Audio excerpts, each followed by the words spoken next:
Hello everybody, this is Steven. I'm going to share a video with you guys about miniatures for D&D and where you would find some of your miniatures for D&D. Most of us know there's a lot of miniature companies out there that make different models. I think this one has been overlooked by a lot of people. They are very inexpensive. They are high quality miniatures. Will they work in every setting? No, they won't, but they'll work in a lot. So here's what we've got here. These are from Privateer Press.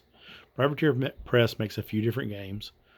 Hordes, War Machine, and I think there's a couple other that I'm not really familiar with. Now, I'm not going to get into the full detail of those games.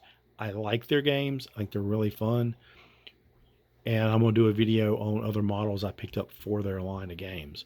But these guys I mainly picked up for my D&D game. Now, they're a little large for humans, so they would work for ogres or large orcs or things like that in most games. In my game, they're a race called Yaman. Yaman are a playable character race. So if players want to play this type of creature or type of playing character, they're welcome to it. They are less civilized than most humans, but they're also a peaceful race. Now, to give you a little bit of scale, if this guy in the middle that's painted, if he's a 6-foot paladin, then these guys are probably 6 to 6.5 feet tall, 250, maybe 300 pounds. They're a little bigger than humans for sure. If you put them on 1-inch bases, they would probably fit in very well. But you have guys that are wearing robes and wielding hand weapons. You have guys in armor wielding hand weapons, more guys in the back. These are more probably fall under NPC class, and you have some bigger guys. Now these would not fall into the playing character race for my Yaman setting. These are a little different, but these are still a part of that race. Beautiful models, well sculpted. They just need to be painted up. And here's a few more of the Yaman. So in my setting, these guys are going to work absolutely perfect. I did pick up all these guys off eBay.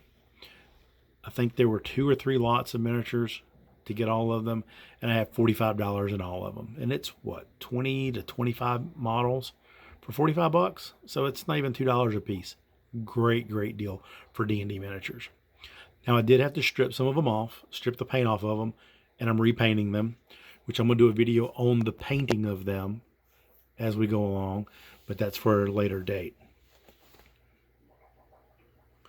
So from the same line from Privateer Press, you've got, I picked up these guys. These are gator men, I believe, but they're an alligator or crocodile humanoid. Very neat, very good miniatures. The alligator in the back, I love the model. It would be awesome to have in a game as just a monster that players encounter. A little farther over to the right, we have werewolves. Now, I'm not sure I'm going to need 4 hulking 9-foot tall werewolves in a game, but you never know.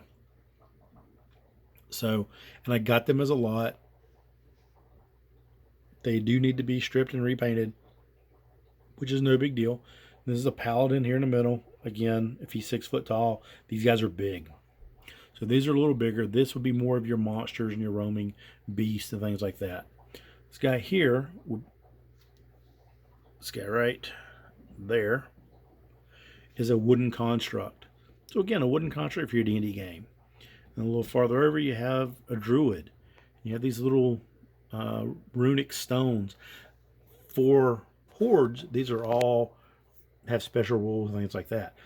But this is simple D&D terrain. I mean, easy terrain, easy beasts.